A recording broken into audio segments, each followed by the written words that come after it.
My name is Alan Azizyan, and I'm an associate professor at California State University, Fresno, Department of Criminology, and a forensic psychologist engaged in consulting and private practice work. It's an honor to have the opportunity to present in a conference dedicated to the memory of Professor Danielian. The focus of my talk would be on juvenile justice system for youth with neurodevelopmental and conduct disorders.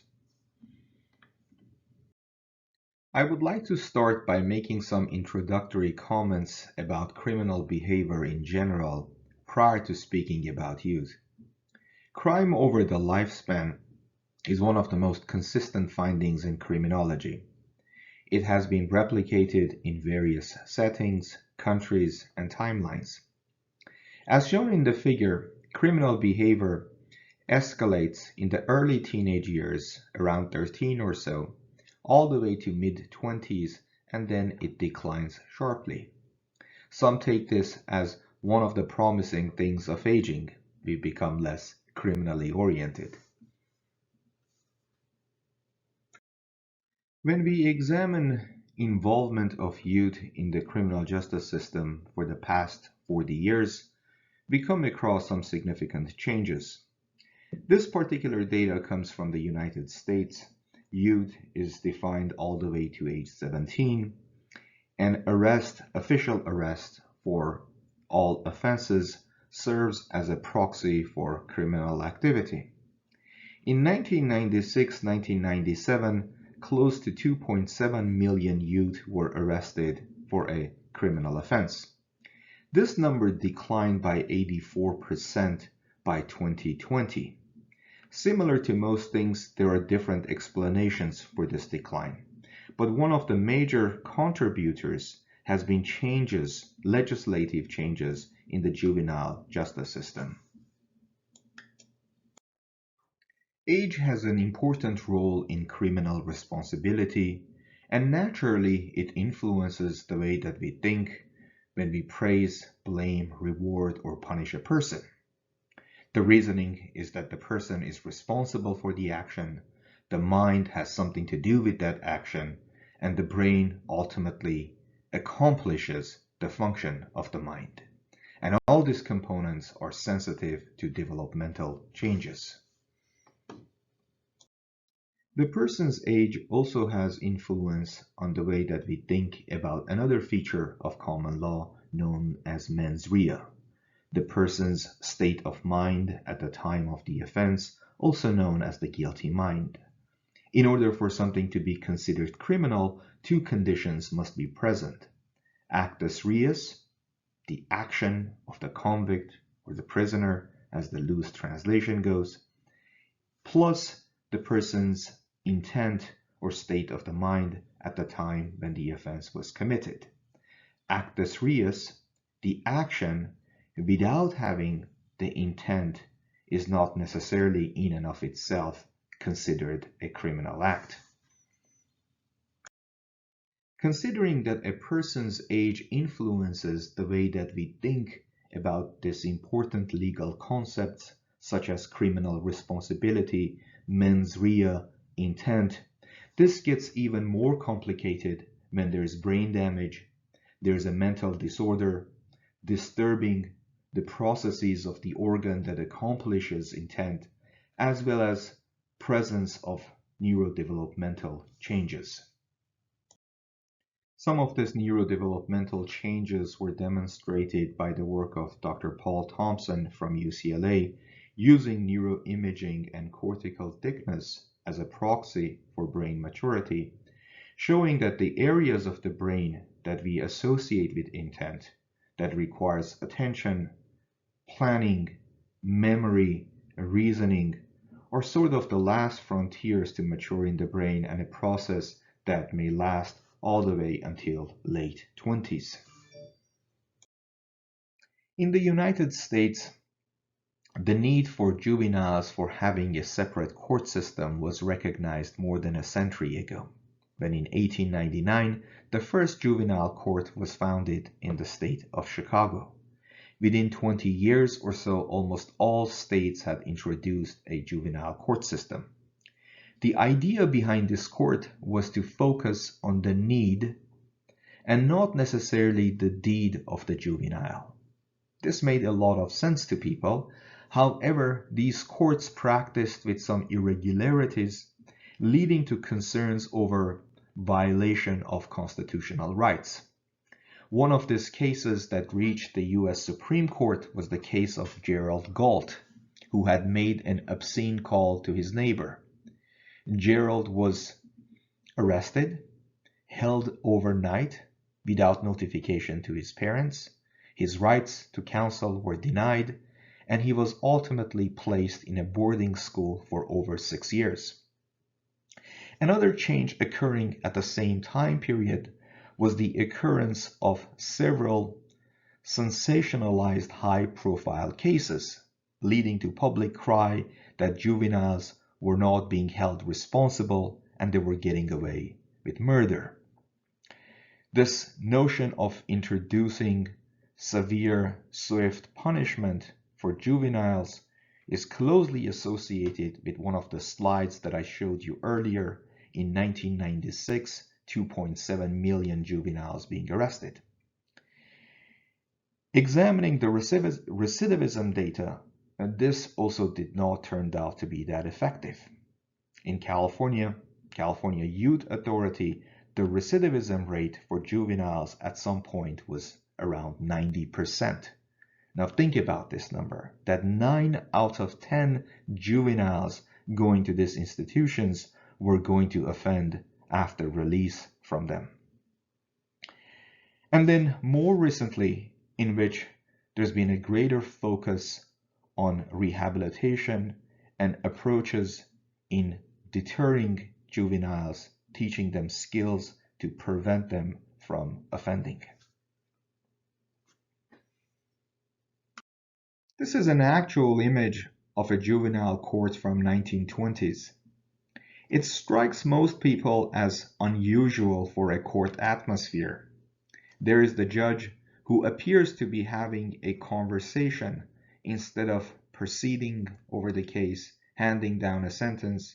The doors are closed and there are no other adults present in the court. It turns out that a person's age in terms of maturity in and of itself complicates how we apply criminal responsibility to a person. This is further complicated when there's the presence of mental disorders. Arguably, any of the conditions in the DSM can complicate things. But the most commonly problems that we encounter in terms of juveniles include conditions listed in the neurodevelopmental disorders, depressive disorders, and disruptive impulse control and conduct disorders.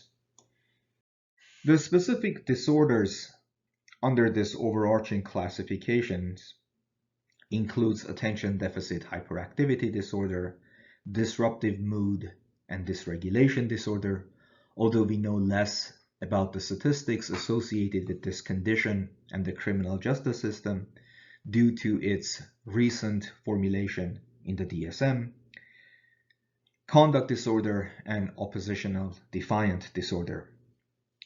As I mentioned earlier, any of the disorders listed in the DSM could be a ground for affecting cognitive and emotional regulation. These conditions, however, are more chronic as opposed to something which is more acute, such as intoxication, and are believed to affect the basic thinking cognitive processes which are critical for formulation of intent. Intent requires the brain to be able to attend, separate the relevant from irrelevant matter, monitor, provide feedback, and ultimately execute an action. I should also mention that the prevalence of these conditions in adults who are incarcerated is substantially higher than those in the community. Although there is a considerable or wide range in the case of ADHD from the lows of 9% to the highs of 45%, the numbers even in the lows is still higher than those in the community. In one particular study, you could see that the number of people who were arrested was substantially lower in control subjects without ADHD in comparison to those with a diagnosis of ADHD. The involvement of a juvenile with a mental disorder in the criminal justice system affects competence to stand trial. Can they rationally understand the nature of the proceedings, the charges, and the consequences of the convictions? Can they rationally cooperate with the counsel? Are there cases in which the juvenile could be treated as an adult? And the implications of these things on a restorative approach, which seems to be of a more common court sentencing these days for juveniles without a mental disorder. I will have more to say about restorative approach shortly, but briefly, it involves understanding of the infliction of harm and restoration of the relationship between the juvenile and the victim. Restorative approach involves teaching and reinforcing new skills, which is consistent with habilitation, and in children who come into contact with the criminal justice system involves strengthening self-regulation as an approach to minimize impulsive behaviors, which consequently is associated or considered one of the cardinal features of some of the conditions that I mentioned earlier. It involves rehabilitation, targeting treatment needs, not only mental health needs, but the needs that brought the child into contact with the criminal justice system. And ultimately, reintegration, which involves identifying, targeting risk factors, but also fostering protective factors, things that minimize the chance of coming into contact with the criminal justice system. Interventions or programs that work the best with juveniles. And what I mean by works the best, I'm referring to programs that reduce recidivism or the likelihood of the juvenile coming into contact with the criminal justice system again, are programs that are best characterized when they're co-presented with programs that do not work. The latter one is important because the ineffective programs have often been glorified as a mean to argue for punishment as a stronger deterrent than treatment. Scared Straight, a program in 1960s, is one of those programs that had no effect on recidivism. This program was cited in academic journals. There was a famous documentary that was made about the program, and the idea was that if you bring juveniles to prisons and have lifers talk to them, talking in here, scare them, to tell them that if they don't straighten up what the life in prison is going to be for them, that will somehow deter them from committing offenses. There was a follow-up of these people who participated in that program 30, 40 years later, and it turns out that those who actually participated in the program had a higher recidivism rate in comparison to controlled subjects. Boot camps were another idealized programs that were shown to be ineffective and eventually dismantled. The idea was that if you take juveniles to this highly rigorous, structured settings and subject them to a discipline similar to what is expected in a military, that will somewhat deter them from coming into contact with the criminal justice system. Interestingly, juveniles who participated in these programs frequently rated the program as positive. Their comments included that they were in their best physical shape ever. However, that did not necessarily translate into reducing recidivism. So their perception was positive, but the consequences of that program on recidivism was not significant. This brings us to types of programs or interventions that are shown effective for juveniles. Most practitioners would consider programs that are consistent with cognitive behavioral therapy and social learning as effective for juveniles. But the details, or what or how cognitive behavioral therapy is effective, is less clear. One type of a program or an intervention consistent with CBT and social learning that has been shown effective for juveniles is collaborative problem solving, developed by Michael Green and colleagues. The philosophical view in this program is that juveniles with challenging behaviors don't necessarily lack the will to do well, but they lack the skills to behave well. And similar to how we teach skills in other conditions, like in learning disability or reading disability, computation problems, you teach new skills. This approach takes a similar view in terms of teaching and reinforcing problem-solving approaches. The interventions include building skills like flexibility, tolerating discomfort and frustration, and ultimately improving problem-solving abilities. I should start by acknowledging that the theoretical framework and the steps behind collaborative problem solving are far more comprehensive than what I'm presenting here. I'm simplifying a great deal in the interest of time. I should also point out that collaborative problem solving has been shown effective for disruptive, impulse control, and conduct problems, including oppositional defiant disorder. The idea goes something like this, that for a given problem, there could be 3 different sets of plan. Plan A could be similar to what we traditionally consider a behavioral plan. It includes a list of objectives for increasing or decreasing various behaviors and the consequences of these behaviors.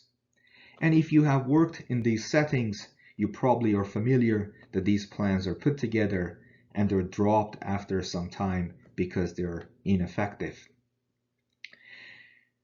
Collaborative problem solving involves inviting the child in formulation of that plan. And the collaboration part could have different approaches, from pointing out that we could either formulate a plan that involves adults, institution, court saying what you need to do.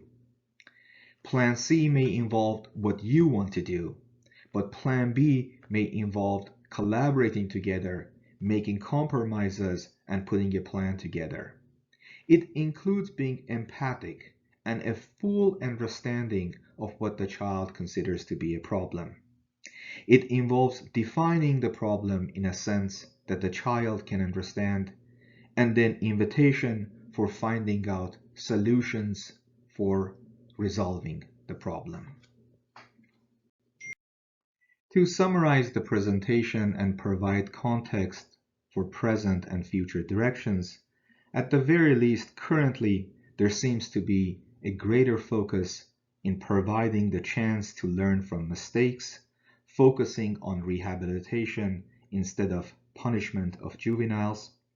There seems to be a greater interest in expanding juvenile courts to juvenile mental health courts, which will include the notion of maturity plus the presence of mental health conditions that may be present, and diversion to community-based programs instead of institutions.